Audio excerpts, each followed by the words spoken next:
Hello everybody, welcome back. It's Connor here, back from illness, back with another match preview. Yes, apologies, it has been a rough couple of days for me. Have you ever had an allergic reaction? Well, I have, and it is grim, and it's the first of its kind in McGilligan's throat. So, absolutely grim start to the week and grim end to the weekend, really, but we're all back now. We're fighting fit, ready for Leeds United's fixture with Nottingham Forest. This has been an unusual one for me. Obviously, normally we get the previews out about 2 days beforehand.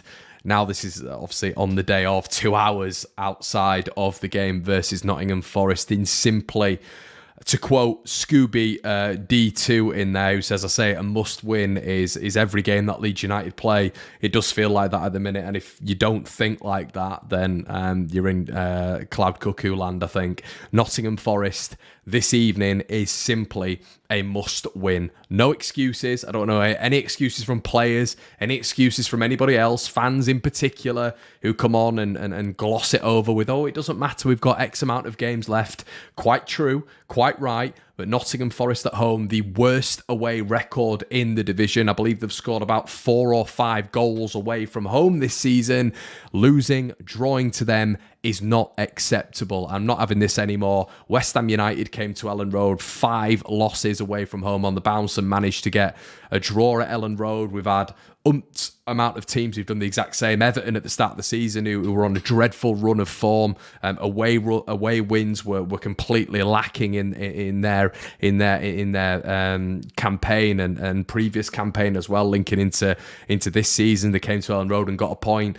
The ruthlessness has to be there for this game. It simply has to be there. And if it isn't there for this game, then for me, it's a damning indictment on this Leeds United side, because this week it doesn't matter if we go and beat Crystal Palace, because I fully expect us to do that, especially without Wilf Zaha, which I think they're going to be without. Even if we win there and we lose tonight, it's not good enough. It's nowhere near good enough. Leeds United have to be beating Nottingham Forest tonight, because every team in and around us is picking up points. We saw it last night. We've seen it at the weekend with Bournemouth and Crystal Palace and Wolves and even Forest still picking up points. We have to get a win tonight. We have to win tonight, Leeds United, especially with the run of fixtures we've got. This is one of these fixtures that Leeds United have to be getting under their belt as a victory. No excuses. Must win. Jordan Cook's in the building. This is absolutely massive. Simply have to take the 3 points tonight. Guys, if you just joined, please make sure you're liking the video. It is free. Sadly, I can see us bottling it. Says, my name is Liam. Jason says, Rodrigo on from the start. It's a must-win for us tonight. Love from Croatia. Thank you, Ivan. A lot of different things to look at tonight. Jorginho Rutter is something that I would really look to entertain tonight. We're not talking about the Harlem Globetrotters here. We're not talking about anyone at the top of the table, and that's no disrespect to Jorginho Rutter, but this is Nottingham Forest, a Nottingham Forest side who are really very championship in much of their approach play, in much of their style of football. I don't massively rate Forest. I really don't. And releasing someone like Jorginho Rutter against Forest, a very unpredictable player to start for Leeds United, could be something that could be very advantageous for the Whites tonight. So that'd be something maybe to look at. Now, the title of the video is Leeds Gem has a chance of making the game. That is after Phil Hay has reported that Willy Gnonto may be fit for this game. Will he start? Highly doubtful, but will he make an appearance for this one? I think he might do. I think he might do. I've got a sneaky suspicion that Verba's not going to play. I've got a sneaky suspicion that Willy Gnonto is going to be on the bench for this one. But even a Willy Gnonto-less Leeds United, even a Verba, a Maximilian Verba-less Leeds United, tonight, Leeds should have more than enough to beat this Nottingham Forest side. And that is me not just being very disrespectful to Nottingham Forest. They've brought in 30 players this season, which means that they've upped their quality massively. But when I've watched Nottingham Forest, even when Nottingham Forest played an absolutely dour Jesse Marsh Leeds United, I still saw a poor Nottingham Forest, still. And I saw a Leeds United side who went to the Forest ground and dominated. absolutely dominated, and if it wasn't for some woeful finishing, Leeds should have won that game 3-4-5-1. But the Jesse Marsh Leeds United was that in abundance. We saw that multiple times, but I didn't see anything from Nottingham Forest that made me think that they were going to stay in the division at that point, and made me think that they would cause Leeds United a lot of problems at Ellen Road. Now, if we are contextualising this game, this has never been an easy game for Leeds, ever. Now, do records go out the window when you're in a completely fresh season and you got a completely different team to that face Nottingham Forest in seasons gone by? Of course, but Leeds have never, ever absolutely swung Nottingham Forest out of the way. It's never happened under Marcelo Bielsa. It's never happened in Leeds' recent history. It's always been a tight affair, and I think it's because it almost veers into Derby Day, doesn't it, with Nottingham Forest? Not in terms of location, but not really Derby, but a rivalry. It's sort of very similar to Derby and Leeds. Forest Leeds is a little bit of a rivalry. I think mostly from their side with the whole Clough thing. But I do think overall, they are one of the teams, if you would say the top 5, 6, 7 in English football who hate Leeds United the most. So yeah, I think they're going to come with a game plan to win the game, of course, which is obvious. But I think this will be a game that they will be targeting, and think it'll be a great day for their fans. It'll be a great day, obviously points total, and it'll be a damning, once again, as I've mentioned before, indictment on the opposition if Forest are to gain another 3 points on Leeds, which they already have done. They can't come to Ellen Road and win, because if they come to Ellen Road and win, for me, there is an argument there that Leeds are done, and that's me striking very, very early. It is. But if you're losing at home to Nottingham Forest, and Nottingham Forest are taking 6 points off you in the season, that is very, very worrying. I mean, we did a table predictor not long ago, myself and Gabe. I put Forest at the bottom. I have, and that's even with their result at the weekend against Wolverhampton Wanderers. I still think they will finish bottom, so they cannot come to Ellen Road and win the game. Simply can't. Watching the game from Cape Town, must win, says Stuart. Yeah, definitely. Let's have a look at what you guys are saying. I never understand why people refer to previous historical account as different times, different people. That's fine, Robbie. Of course it is. Yeah, but it just builds the narrative, doesn't it? If we're talking about the fixture, naturally on any broadcast site, they're going to discuss previous fixtures. You do have to discuss previous fixtures this season, which we've lost to Nottingham Forest and not scored a goal, by the way, because that is. I mean, it's only the best part of 3 months ago. But yeah, I can understand what you're saying, but it does build a narrative. Somerville look good at Arsenal. Rest Nonto for Palace, says Andy. I think I can kind of understand that to an extent. I think Somerville did do really well. I think progressively he's very good at carrying the ball. He's very good at getting Leeds up the pitch and winning free kicks. It's just the end product with Crescencio, which we still saw against Arsenal. I know we didn't have a lot to go at, I know that, but it is still that end product which I think he really, really suffers with. And I think in this, this is why Willie being fit is just massive. If Willie Gnonto is fit, I think we saw Forest really hurt Willie Gnonto when we played away there. They brought Serge Aurier on. Steve Cooper did a really, really good job at nullifying Gnonto because he was our main outlet. You would hope from those days that Leeds have evolved and are able to get more of their artillery in the game. Sinisterra, Rodrigo, Bamford, Somerville, Harrison. There are names that are coming out of the ether that we didn't have at that point. Leeds just have to score goals tonight. It's a nervy night ahead. It is a very, very nervy night ahead. And as I've said multiple times, this is a must-win. Now, we've spoken about must-wins before. I did think you've had a few games this season which are must-wins. Leeds haven't won those games, and ultimately that's why we're in the bottom 3 at the start of proceedings. With everything that's happened, with other teams in and around us picking up points, the stark reality is hitting that right now. That even though we won at Wolves, we've not played a game since that Wolves game, and we've gone from 14th to 18th at the start of proceedings. So all of the games that are in and around Leeds United now are must-wins. You've just got Fulham, who obviously aren't in and around us, but Mitrovic is banned now for the game that Leeds United are going to be playing up against them, which is a massive plus. Mitrovic really holds the ball up well against Leeds. He seems to really bring other players like Polinia or Harry Wilson or De Cordova-Reid or whoever plays reasonably well against Leeds United. He seems to bring them in the game very, very nicely. Solomon, obviously, who murdered us last time. He's now out for that one, so Leeds should be targeting that one as well. I do think that's a game we can get something from. But I am looking at tonight and expecting 3 points. I'm not expecting 1 point.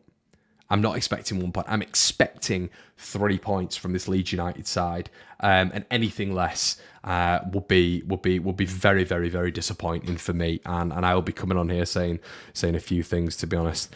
We have to score first. Can't let them score and shut up shop. That's a really good point, Jed. And I think you bang on the money, mate, because this is what's going to start happening. Nottingham Forest have brought in 30 players in the summer.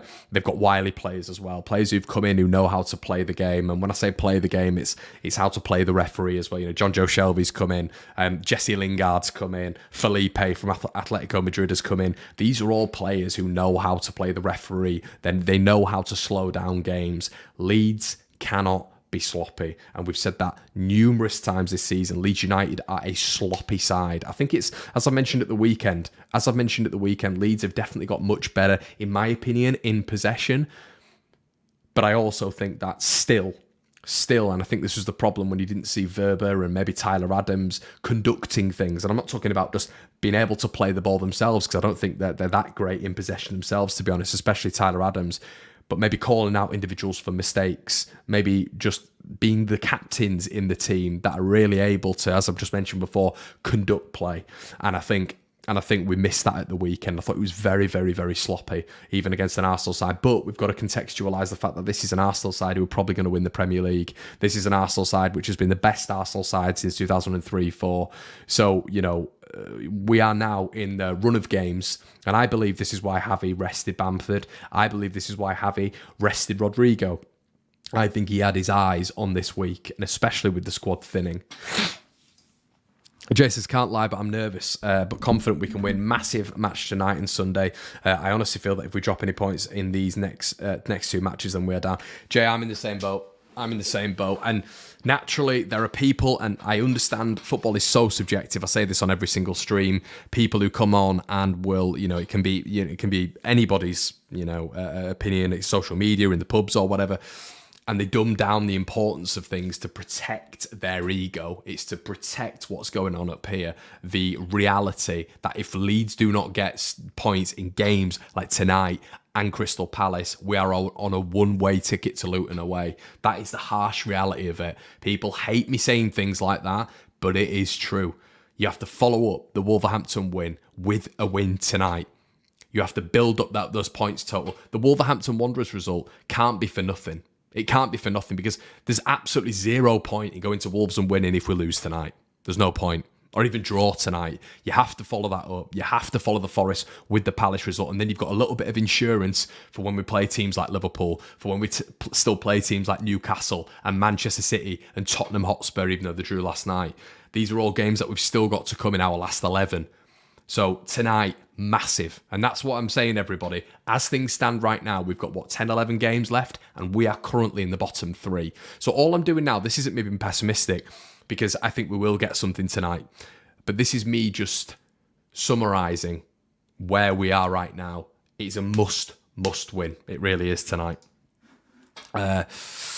I agree with you, Connor, in what you say. Yep, thanks, mate. First half was brilliant. We were the better team. Could have been 2-0 up against on-fire league leaders. Was quality. I don't know if that's just general Leeds. I don't know if we were quality against Arsenal. We were decent. We were half decent for about 30 minutes.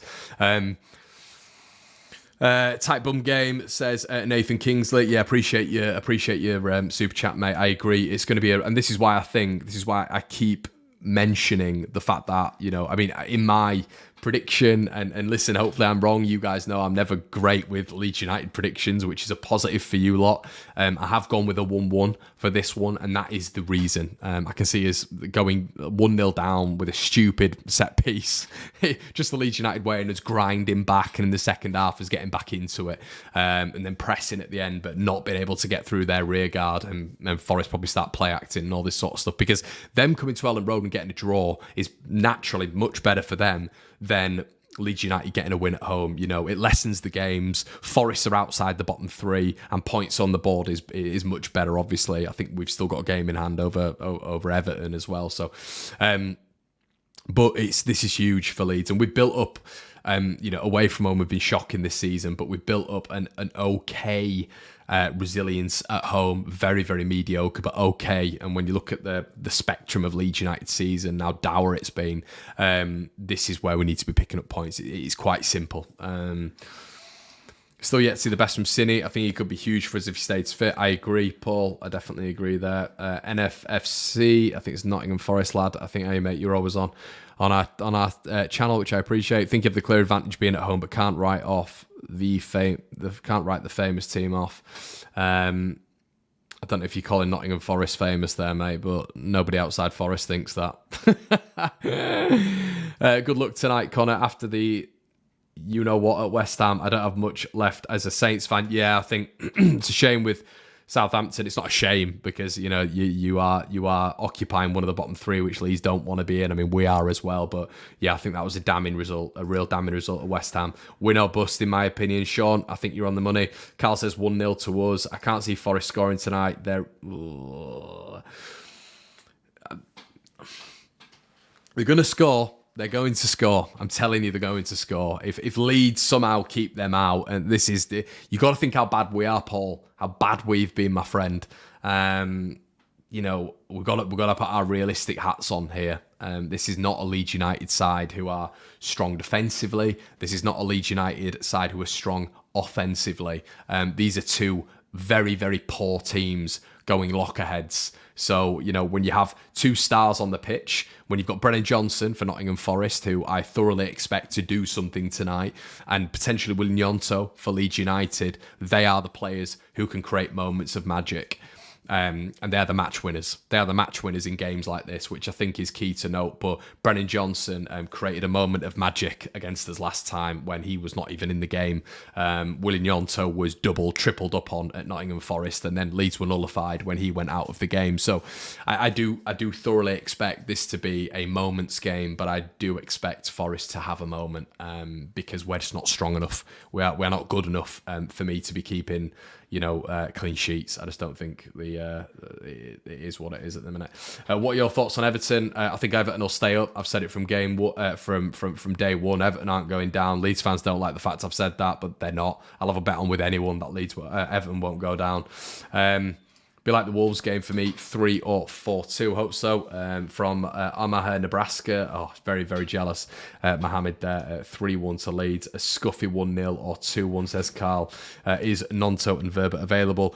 Rumours are that apparently Nonto is apparently going to be ready for this one, but they don't know if he's going to start. Verba, we've heard nothing on that one. I would be surprised if Verba was fit for this one, to be honest with you, but it wouldn't surprise me if Nonto was on the bench. Have faith, Connor. Forest.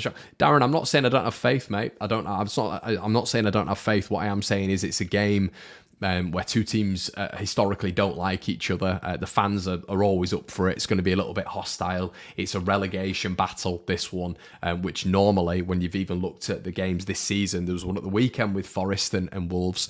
They are cagey affairs, and two teams are both very, very below average. So I don't see this being a high scorer. I also don't see there being massive moments of quality. I think, two individual moments may settle the game. So it's not being negative at all. I just don't see Leeds blasting Forest out the water, and I don't see Forest blasting Leeds out the water. I don't think that's been negative. For me, that's just realistic. Ellen Road's going to be mental tonight. There is potential for it. 2-1 Leeds, says Peter. Match on together from Ann Arbor, Michigan. Reckon we will set up defensively like against Brighton? I hope not, Danny. Brighton is a very different task. Brighton's one of the, there is an argument that Brighton's probably the best result Grazia has got. Now, I'm not saying it is, but there is an argument there for it because Brighton are such a good team. And, it wasn't great, us playing against Brighton, but we got a result. We scored 2 goals, And they've gone to a different level under De Zerbi. Nottingham Forest are not a patch on Brighton and Hove Albion. If if we are against Nottingham Forest and we are playing with 11 men behind the ball, I would be very, very worried. However, if Grazia is doing it from a tactical perspective, because Nottingham Forest aren't great on the ball, it seems to be a lot of hoofball, then I can understand that, because you're letting Forest have the ball. They're not great in possession, and that's when you're able to spring a counter-attack. So tactically, it might work, but I would expect Leeds against Nottingham Forest, the worst side in the division away from home, to be on the offensive. If we're not on the offensive against Nottingham Forest, what team can we be offensive against? And I think you saw that under Jesse Marsch, to be fair. I thought, Leeds were unlucky in that game, and I actually thought Jesse set up pretty well. And I'll give him his flowers for that. Once again, his substitutions were whack like they always were. But I actually think, in a narrow system, we were able to create a lot of chances. And how they won that game, I will never know. And you'll never get an honest Nottingham Forest fan saying that they deserved to win that game, because they were battered and they somehow still won the game. And that was under Jesse Marsch. That's when we hadn't won a game in about 15 games. So, yeah, I mean, you would expect an improvement from Javi Grazia in tonight's game, and I guess we've got more players back than we had for that game when you sort of take into consideration Rodrigo and Bamford.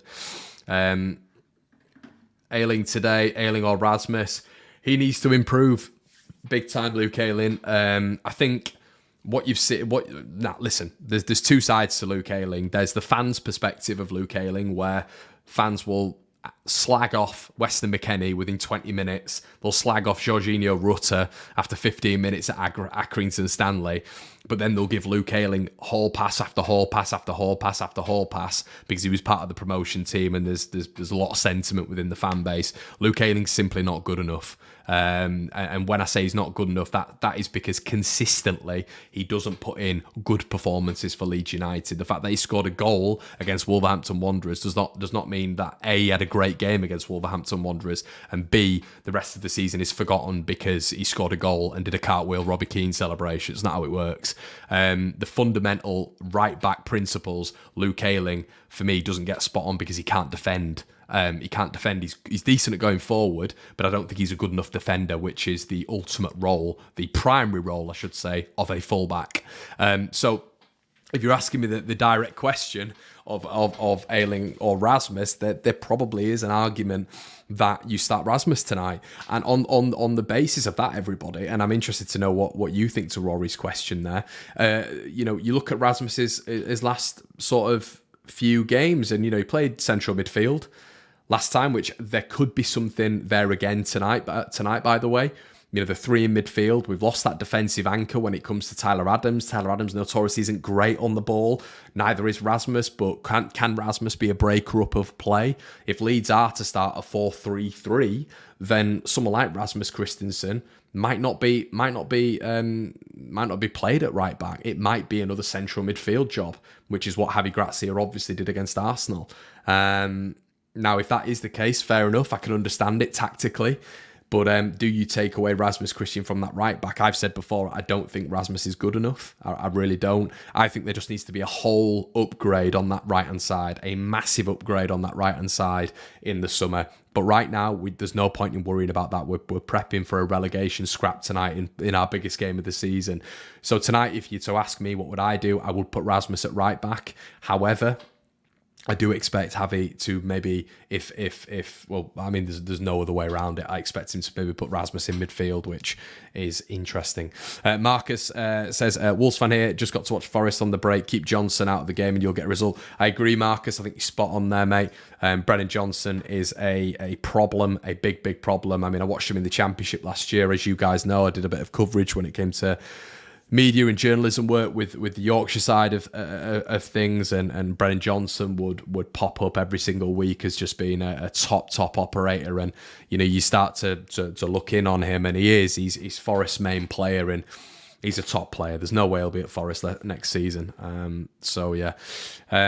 Starting Rasmus subtracts from our attacking threat, which we really need at home to a poor side. True. Rasmus has scored twice in his last 2 away games. I know that sounds mental, but he's getting himself forward a lot more. He's probably a lot more confident going forward now under Grazia, now that he's actually able to run down the wing, which the previous manager didn't like. has Rasmus's game developed, or will it develop with an actual manager who encourages width, which is essentially what we saw for Rasmus for a number of games and a number of months playing for the Danish national side. That's something to take into consideration. Is Luke Ayling miles ahead of Rasmus Christensen when it comes to going forward? I mean, on the evidence of this season, you'd probably say so. But now Grazia has come in, naturally encourages width. Is Rasmus profiting from that? There's a separate question there. I don't think you can really judge Rasmus, and I know I have kind of really, because that's what we've got to go on a lot of this season, because of the improvements we've seen with him when he's been playing the last 2 or 3 weeks, whatever, and how poor he was under Jesse Marsch, because Jesse Marsch was a hideous coach, a conference coach. So there's a proper manager coming in, then there's Jesse Marsch. So I think there's a lot of context that needs to be taken to that. My formation says Kerem, says Meslier, Firpo, Strout, Cooper, Ayling, McKennie, Aronson, Harrison, Sinistera, Rutter. Some of it's very, very attacking. Kamir, very, very attacking. So yeah, I do think there needs to be some defensive stability. But yeah, you could be right. Let's have a look at what some of you saying. Rasmus did under Marsch. Rasmus did under Marsch because he was playing far too at the pitch. Deserves a chance under JG to see if he improves like third person. Yeah, really good point. AW, I think you bang on. Conor, you up for doing a right job at right back, lads? Damar, I'm a central midfielder by trade, mate, as you can probably tell. You always get the gobby ones in central midfield, don't you? The ones who the referees always love. Not. No, I'm not a right back by trade, mate.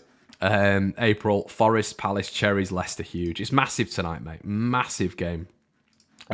Hans says, main thing tonight, get the passes right and with more focus. Yeah, I think Hans is right. I think that the frustrating thing about Leeds United can be how sloppy things are. I always used to say on this channel 5 yards, because I think, a lot of you guys, if you'll have played football before, I know it's not at this standard, but even when there's absolutely no pressure on this Leeds United bunch at points, they manage to put the ball out of play or put the ball 2 yards ahead of the person that they're aiming for, or kick the ball, to an opposition player under absolutely no pressure. And it can be Sunday League standard, it can be Saturday League standard. You hold yourself to a certain standard, as I've just mentioned, when you're passing the ball. If the ball isn't on, if a Hollywood ball isn't on, don't try it. Recycle the ball, retain possession, move with the ball.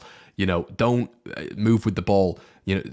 Possession is so huge in football. You can't, especially in the Premier League, you cannot just be passing it to the opposition and throwing your hands up in the air or whatever. You need to keep hold of that ball. If a pass isn't on, that's fine. Just keep the ball, keep it moving.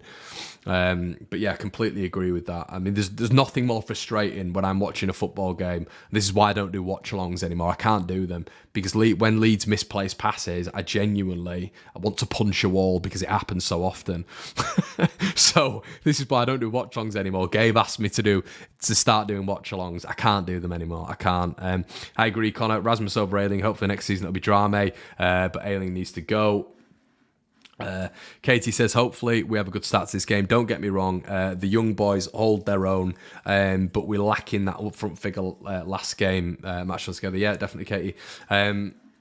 Somerville will be key in my opinion. I think, yeah, and there's a chance for him. There's a chance for him to be key tonight, and I think he is developing into one of these key players. And Javi Grazia has said that when he's come in, he's been really, really impressed with Somerville, which is great to hear, because you want to hear him getting from level to level. Because I still don't think he's on the same discussion point as Willie Gnonto. Somerville, he's not on the same level. But I think if he improves that final third, because he's great at ball carrying, he's fantastic at dribbling. I think he's literally elite at dribbling. You saw his low centre of gravity against Arsenal the other day, taking players out the game. It's when he gets to the edge of the penalty area, and it's that final pass. It's either overcooked, it's either undercooked, or it's straight to an opposition player. You watch Willie Gnonto, and it's never wrong. It's never wrong. He's got such a high football IQ, and he's also able to deliver it, obviously, with his excellent technical ability. But the only issue with Somerville is he's not developed that other side to his game yet that Willie Gnonto already has. Hence why he plays for his international side as well. Josie, I'd love to watch along. One day, mate, maybe one day. But I might have to just keep myself on mute. Connor doing his next shot from a boxing gym. Yeah, I just can't do it, mate. I can't. I did it for a period of time, and if you do watch One Leeds, and maybe if you watch the previous channel I was on, you'll have seen me on watch-alongs previously. But I just can't do it. I can't do it. I think the square ball lads mentioned it several times as well, that they just can't do it because I'd watch myself and just think, if you, at games I'm an angry man anyway, and as you can probably tell by the reviews and previews, I'm actually a really chilled out guy. Believe it or not, you can ask my girlfriend, my family, my friends. I'm a chilled out guy. When it comes to Leeds United, there is just something in my brain which switches. So yeah, we've got to, let's hope that Leeds get a result tonight, and I can level my head a little bit. And McKennie at right back. Yeah, McKennie has played right back before. Watched a video of Nonso where he was backing himself over many players. That's what we need. He's got attitude as well. He's got a lot of attitude. And when I say attitude, it's not a bad attitude. It's a confidence. And we don't have enough of those players. We don't have enough of those players who back themselves. And they're like, yeah, I'm literally like, I'm a very good player. Like Rafinha did that. Let's not get onto Rafinha. I'll get excited. But yeah. If Southampton go down, do we have a chance of buying James Ward-Prowse? I don't think so, John. I don't think so. No, I don't. Trav says, need to stop playing out from the back. Look how Spurs got crushed by Everton last night doing that. Our defenders are a lot worse than Spurs.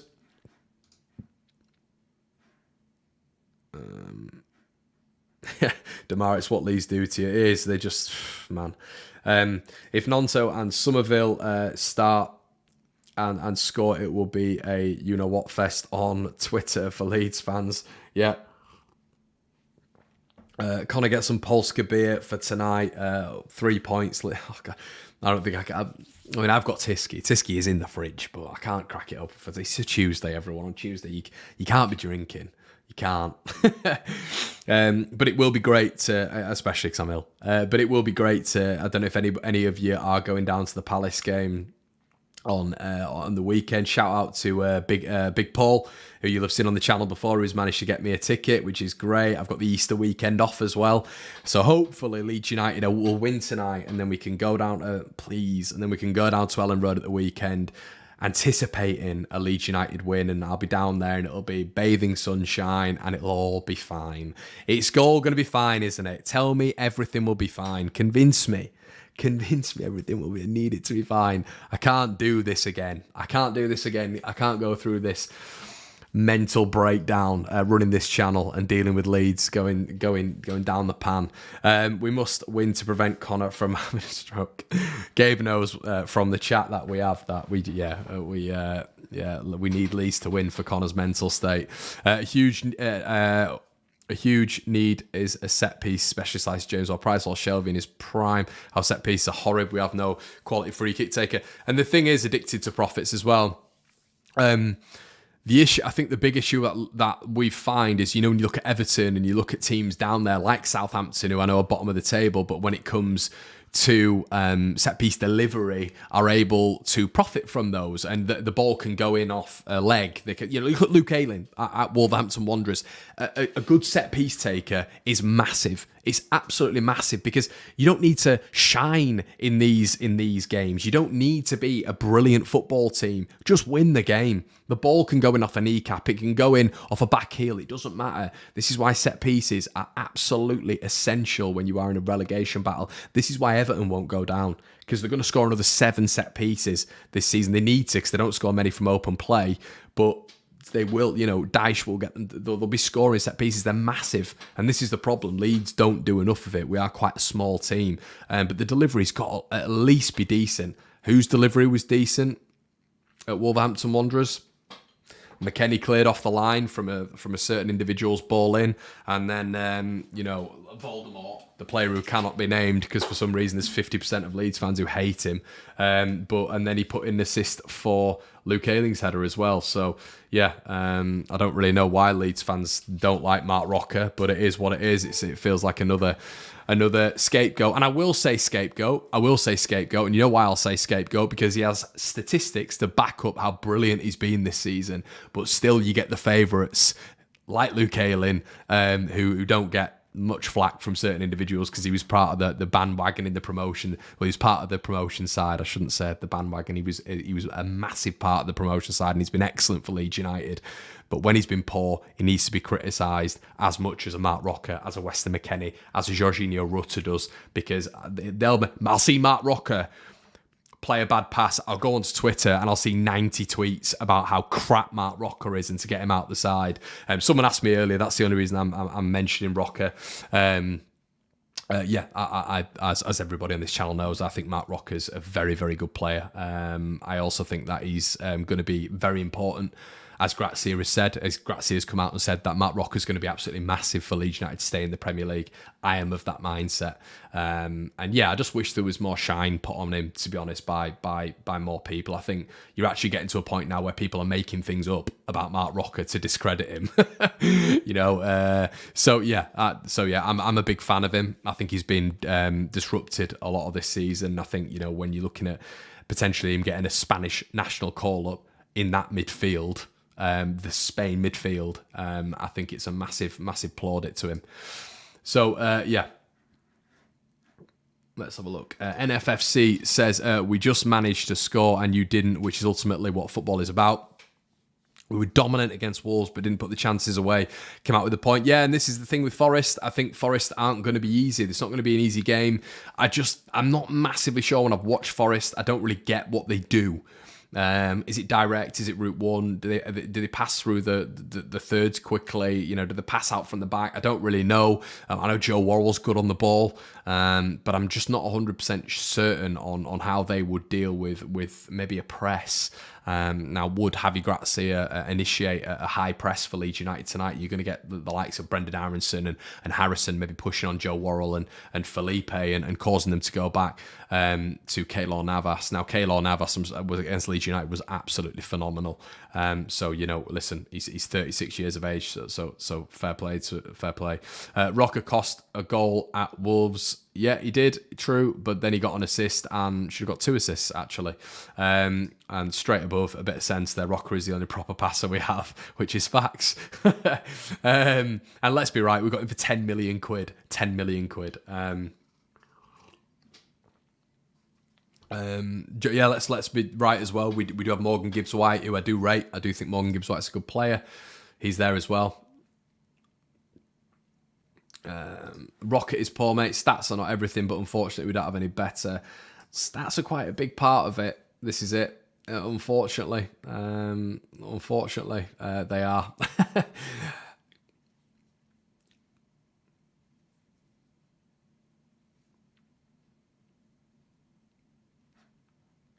Let's have a look at some more of your comments. Yeah, Navas was man of the match in that Forest game. Of our midfield 3 against Arsenal, 2 hadn't really played in that position before, and I thought both were better than Rocker. I don't mind him, but he's hugely overrated and he'll be terrible tonight. Well, that's positive. Talking about me being positive, everyone. There we go. And that's exactly what I mean. It's just this burden on Mark Rocker all the time. It's like, yeah, he's crap. He's this, that, and the other. Just don't understand it. Ex-Bayern Munich player, best player Espanyol had in their 18-19 season. Comes to Leeds United and he's the worst player on planet Earth, apparently. Oh, dear. Hopefully Navas doesn't pull out a masterclass. I agree, mate. But I think we should have. I think we've got enough tonight. Let's just talk about the game anyway, because we're talking about bits and bats around it. But I think we've got enough tonight. I think Forest have got a lot of decent players. I do. I think it's underrated when you're looking at players. Felipe, as I say, ex-Atletico Madrid player, Keylor Navas, who still is a decent operator at Premier League level, as we saw when we went there. I do think Brennan Johnson is a star. You've still got the likes of Emmanuel Dennis up top. I know his stats aren't fantastic this season, but he has the ability to beat a man. He has the ability to produce quality. You have got to look at Morgan Gibbs-White as well. I do rate Morgan Gibbs-White. So they have got players there. They're a Premier League side, and ultimately, everyone, they are above Leeds United. I think how some people are talking, it's as if Nottingham Forest are below us by sort of like 10 points. They're not. They're above us. But this is certainly a game when you look at Nottingham Forest's away form. and the fact that they're a promoted side, that Leeds have to play, Leeds have to win. No excuses. I'm not having any excuses. I don't want to hear, oh, well, if we beat Palace, it'll be okay. If we do this, it'll be okay. Other teams have lost points, next weekend, so it doesn't matter as long as we beat Palace. It literally has to be a win tonight because we need to build up that insurance before we play some of the teams that we're going to simply lose to. So yeah, and once again, I'd like to build up a little bit of goal difference as well. Joseph says Yates is a big miss. Is Yates out? I agree with you, Joseph. I really do. If that is the case, then that is a big miss. I do think Ryan Yates is one of Forest's best players. I think he's very good when it comes to the connectivity of their midfield and their attack, and also their defence to their midfield. I also think he's a big presence on set pieces, and he's a leader. He's a leader for Forest. So if he is out of this game, that is a big one as well. Josh says, JB Rock and McKennie would be nice to see. It would, Josh. It would be nice in a midfield three. I'm a massive fan of JB. I think his ball progression. He's very press resistant as well. I think he's a very good player. A lot of potential there. Mike says, "Hi Connor, big game tonight, but confident we'll win. Would you start Cine tonight? And if so, would you play him up front like Arsenal, or would you have him in the number 10 role behind Bamford or Rodrigo?" Mike, shockingly, mate, I would love to see a Bamford leading role and a Rodrigo just in behind as a sort of shadow striker. We saw it a couple of times under Bielsa, but Rodrigo was more of an 8. And he was working, he was pressing. That's not what Rodrigo is all about. Rodrigo is, for me, a very good finisher, but he lacks a lot of key components as a number 9. I think Bamford is a more complete number 9, but has the thing which you need as a number 9, which is a ruthless finisher. I think Rodrigo shoots more than Patrick Bamford, so I think a role off Patrick Bamford where the ball is hitting him, and then Rodrigo's picking up the bits in and around our number 9, which is Patrick Bamford, and getting some shots away is the way forward, to be honest. If you can manipulate Sinisterra around that, then I think that's what Grazia will be willing to do, but will be trying to do, because ultimately, when you're looking at technical players in this Leeds United setup, Sinisterra is the best. I think Willy Gnonto, as I mentioned previously, explosively is the best player we have. But when you're looking at technicalities and being able to do something with a football, create moments of magic, I think Sinisterra is probably above Gnonto in terms of that development right now. But yeah, I think your number 9 is always Patrick Bamford, but it's very, very difficult to say when Rodrigo has scored as many goals as he's had, and he's had the season that he has had. But I think he weakens the team. He's a very good individual. He's having his best season for Leeds United, but I think a team player. My number 9, as I would have as a, when you're looking at the side, I would put Bamford up there, but I want Rodrigo to be worked in and around him as well. If that's with a 2, or if it's a 1 just in behind the 1, which I was referring to when it came to a shadow striker. Connor, I got a message saying Verba out completely. Of course, you don't need to believe me, but got info right with Wolves and Arsenal. Jamie, I don't disbelieve you, mate. I actually think a lot of stuff like this is notoriously true. I'll get fed bits and bats, a couple of bits that I'll put on Twitter, the toxic verse that is Twitter, and you'll get hammered. But then a lot of the time, because you've got a couple of trusted sources that you believe, you'll get it right. So yeah. That is good enough for me, mate. And I didn't expect him to be back for this one anyway. As I said, the turnaround between Arsenal and tonight is minimal. So I wasn't expecting Gnonto, wasn't expecting Verba, and obviously you're not expecting Adams. Rutter will score tonight, says Gav. I hope you're right, mate.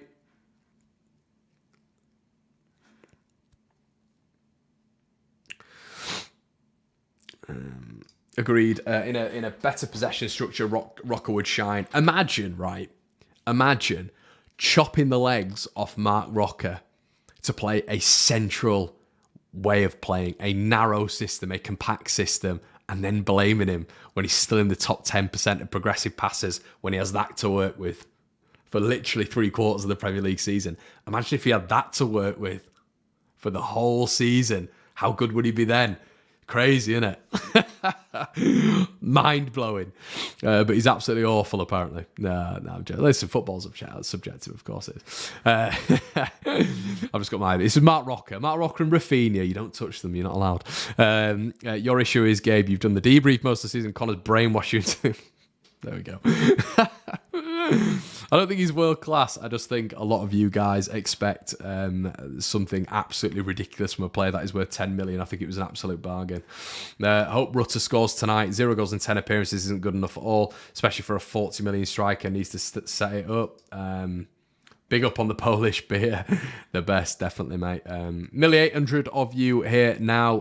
Everybody, please make sure you're liking the video. Like if you think Leeds are going to get a win tonight. Do that. It's free to do so. I think also having the two inexperienced players or the inexperienced players of Rodrigo and Bamford on the pitch tonight gives a bit of security. Chemical Echo, I think you're great. I just wish we had maybe that little bit of experience throughout the squad.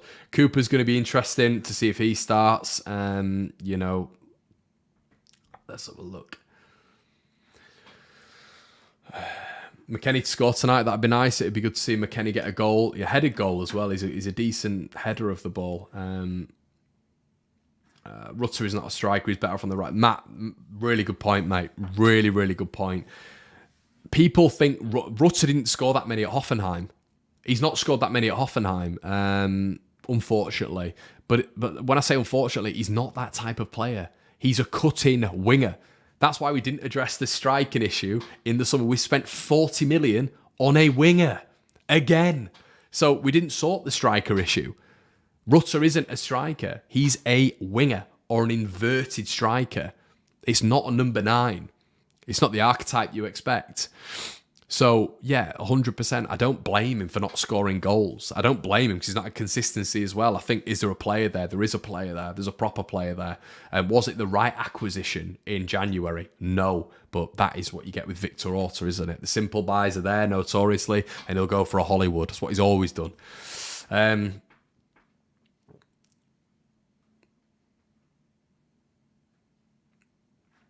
George says, "Hey George, Connor. At this point, do you think any teams are definitely or highly likely to go down?"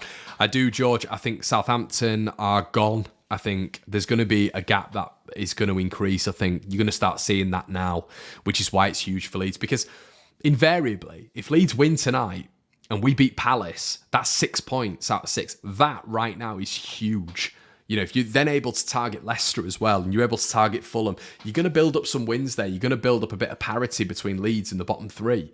I think that's absolutely essential. And I think that is something that is realistic. That's why tonight is a must-win. But when you're talking about teams that are done, I don't think Bournemouth are done at all. I mean, Bournemouth aren't done. They're above Leeds. And they're doing really, really well at the minute. I think because it's Bournemouth, you know, it's Bournemouth and they've been seen as a yo-yo side, which they have been, and maybe they're people will judge them because they're a smaller club. Bournemouth are a quick side. This is what I said in my Premier League predictions with Gabe. They're a quick side. They're a decent team. They've got a lot of technical ability there. When you look at Solanke and Billing, they've got a good structure at the back. They've got quick fullbacks and they've got goals. Bournemouth are not out of it at all. Are not done at all. I firmly believe they're my wild card to stay up. But as of yet, I will say that I think obviously Villa are out of it. I think Palace are going to pull themselves out of it in the next couple of weeks. That doesn't mean that they're going to beat Leeds, but I think, you know, the games after that, I think they'll accrue enough points. And I think we'll be saying in a couple of weeks, Palace are out. But I think right now the done team is, and I say done, they're only like, 3-4 points behind 17th, but it's probably Southampton. I think that gap is going to be big in these games going on.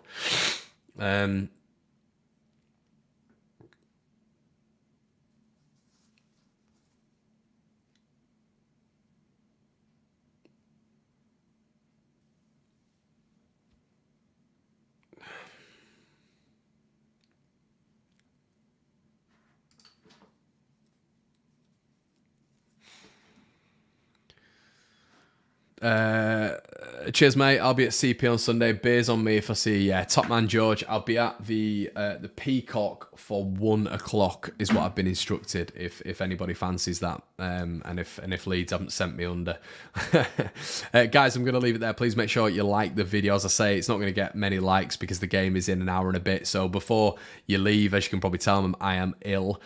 So any sort of likes on the video, keep your comments streaming in as well through the game. I'll read them if they're on this video as well. If you want some bonus content. We're going to be doing a Generation Leeds with my old man, probably the day after next. If you want some bonus content, please check that out. And guys, I'm going to leave it with you. I think this will be a 1-1. I hope I'm wrong, and I'll be back with a... what's it? I don't... 2-1, 2-1. My heart's saying 2-1, my head's saying 1-1. But we'll be back on with a post-match review as always, everybody. And yeah, appreciate the support, and I'll see you in a bit. Cheers.